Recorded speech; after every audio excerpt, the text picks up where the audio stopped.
Yo, what's going on, guys? This is Rashawn, and this is my post-match reaction from Manchester United versus Leipzig, where the game ended in 3-2, and Man United have now been knocked out to the Europa League once again. What a spineless performance. From how we set up into that game, we was always going to lose. This was a game where all we needed to do to qualify to the knockout stages was 1 point. 1 point. But what does this manager go and do? He goes and plays 5 at the back. 5. Now, this might have worked against PSG away, but these players aren't familiar with this system with 5 at the back.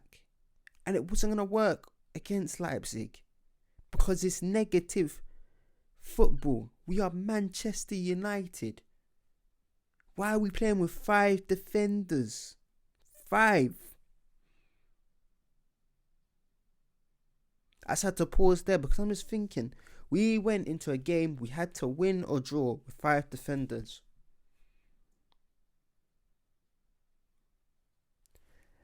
Another Solskjaer disaster class. Football is based on fine margins, and all the time this manager is making too many mistakes and too many errors. Within the first 15 minutes of having this 5 at the back that was meant to contain Leipzig and keep the pressure off us, we conceded 2 goals in 20 minutes. 2 goals from awful defending. Now, as the game progressed, yes, we started to play well, but the main problem was in the centre of midfield. Now, in a game like this, where Leipzig, they're a very well organised team, and after we beat them 5-0, they're not going to play the same way they played when we played them at Old Trafford a couple weeks ago. No, they're going to readjust and they're going to react. So now, in the midfield, I do not understand why you're playing Matic and McTominay in a game like this. This is a game we're trying to win. If you wanted a player that's press resistant and won't lose possession like that, this was the game to start Van der Beek. You could have easily either switched it to a 4-3-3 or gone with a 4-2-3-1 and played Van der Beek a bit deeper, or used Bruno and Van der Beek as 2-8s. I'm disgusted because every game we seem to play under this manager, even going back from last season, it's like we have to concede to wake up that we are playing a football match. Manchester United, always slow and always conceding under Ole Gunnar Solskjaer. It's pathetic. Pathetic. This is a disrespect to the philosophy, DNA and the foundation of the club. Let's take away the fact that last season we finished 3rd place. There were still big holes in this team, like the central defence partnership. All us United fans knew from last season that a partnership of Maguire and Lindelof was not going to take us to that next level and not progress us where we should have been going. Yes, we did very well last season to finish 3rd in a season where Pogba was basically injured for the most of the season, where we had periods where both Rashford and Martial was injured, but at the same time, when they played the whole season, they got over 20 goals in all competitions between them. Not between them. They both got over 20 goals. Sorry about that. It's just an error. My head's gone. But yeah, them two, for one, we saw them step up and they made a progress. Then we had the emergence of Mason Greenwood. An 18-year-old academy player comes into the squad and he gets 17 goals. We done decent. And the addition of Bruno Fernandes was definitely a big signing. Because what I'm saying is, last season, without Bruno Fernandes, we are finishing 6th at best. Because that midfield lacked creativity without Pogba. And Bruno has heart. He's a passion merchant and he's a stat padder. And when I say stat padder, I mean Bruno's the type of man, he's going to get you goals and assists. He might not have the best game. He might lose possession, make a few errors, not read the runs properly, overreact to stuff, argue with teammates. But you know that he's going to give you an end product with goals and assists.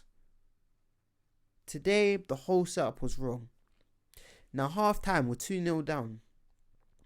But instead of you being smart with the changes you made at half time, you decide to take off Alex Telles instead of Luke Shaw.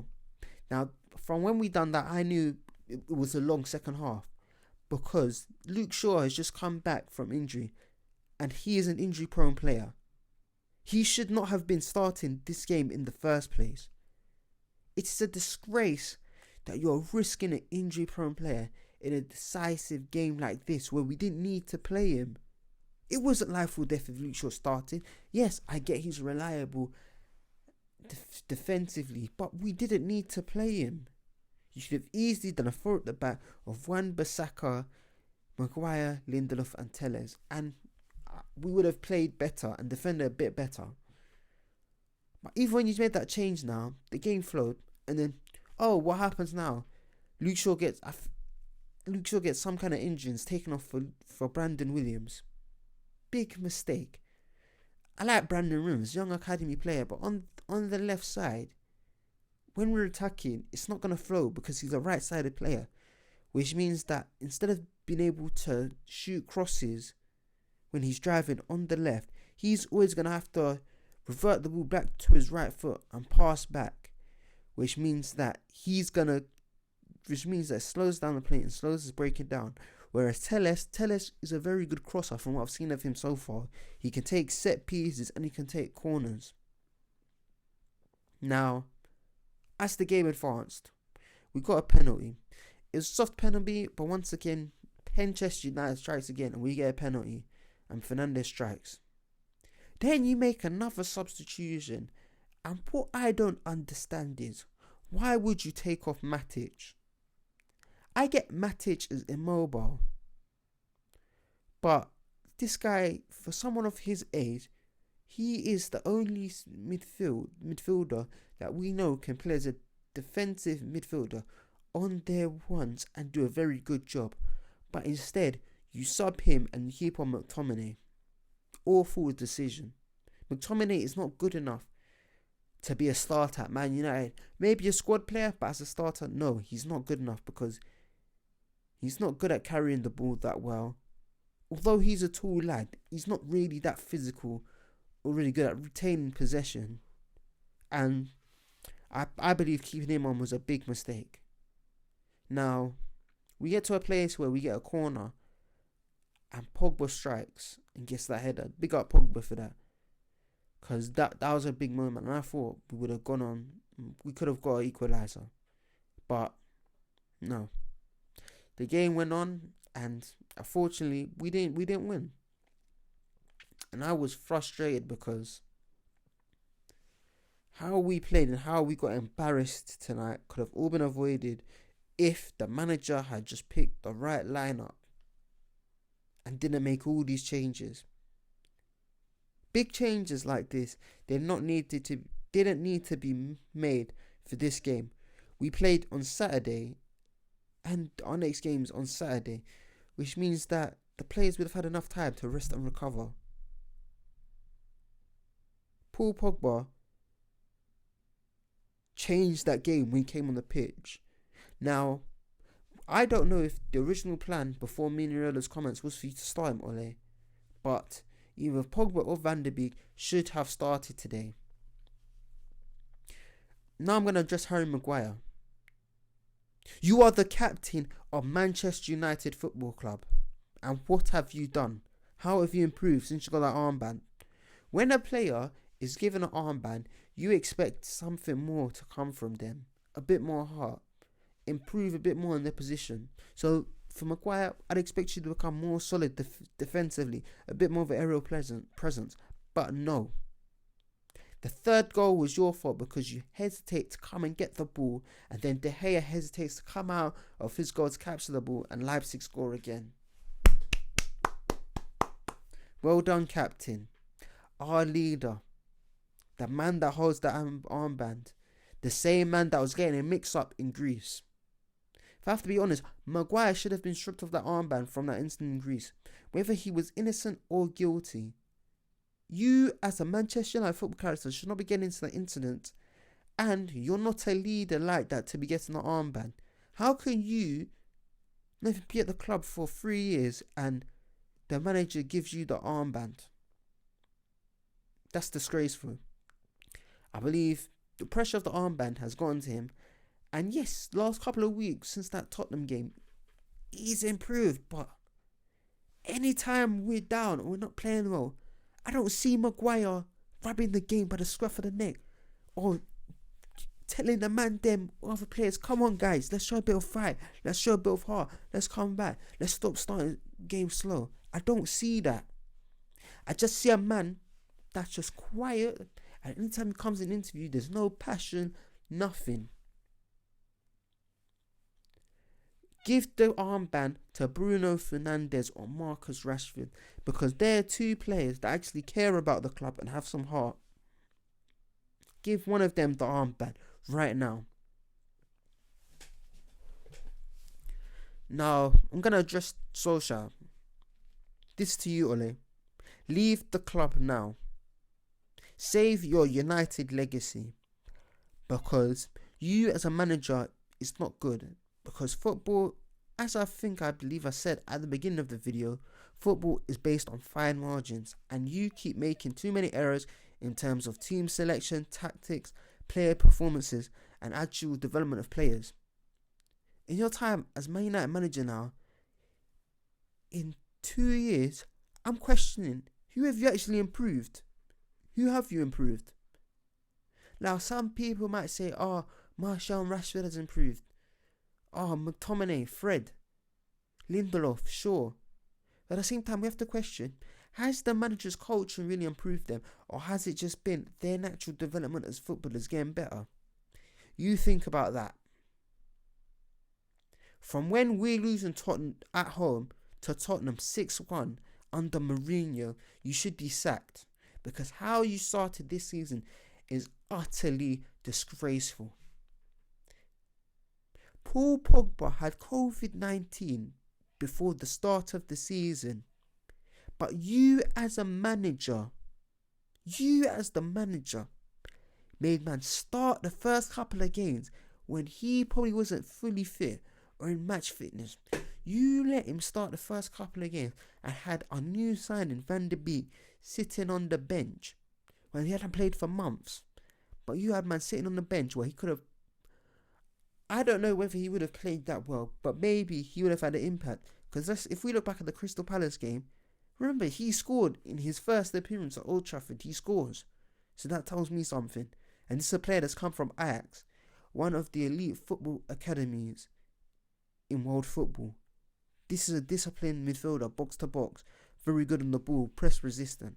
So I really don't get why you didn't start him earlier in the season. And I don't get why you started him today. We have to question this Maguire-Lindelof partnership because Lindelof is not that bad of a defender. And if we're being real, since Maguire's came, there's been times Lindelof's been playing better and been more reliable. Maguire's meant to be this ball-playing defender, but he's not good enough on the ball and he's not mobile enough. So I don't get why you as the manager is telling Maguire to dribble with the ball, try and make all these long passes, come further afield. No, Maguire, stay back and hold the line. And when it comes to defend, do your job. Stop getting twisted up and let a man fool you down. Then when we're taking set pieces, when we have set pieces against us, you're allowing man to go past you or to move away from you. You're meant to be that presence as a centre back when we are defending. We've went from Nemanja Vidic, Rio Ferdinand to Harry Maguire. Now Aaron Wan-Bissaka, I like him because he's very good defensive, but his attacking game is not there yet. And tonight, it just wasn't his day, unfortunately. Angelo was getting the best of him, and in the role Solskjaer had where he was playing more attacking, and ideally probably as a wing back, it just didn't work out for him. I feel sorry for him. And I felt bad when he got substituted because he's actually been good for us. But I feel like he'll come back and we'll see good performances from him. David De Gea, you've given us great service for nearly over a decade, and you've been a great keeper. And even in past seasons when you've been Player of the Year and there was all madness going on United, you was consistent. But since that 2018 World Cup, when you came back after Ronaldo scored that hat-trick against you, you've not been the same. You've been making some shambolic mistakes. And even tonight, third goal, where's the presence? Where's the command? You're our goalkeeper. You are the number one. United brought back Dean Henderson to challenge you, and you've been playing quite decent, yes, well. But tonight, where was your heart? You're the most senior player in the squad, and where was you tonight? If you don't want to be at the club, leave. Because these mistakes you've been making in the last 2 years is unacceptable as a senior player. It's unacceptable.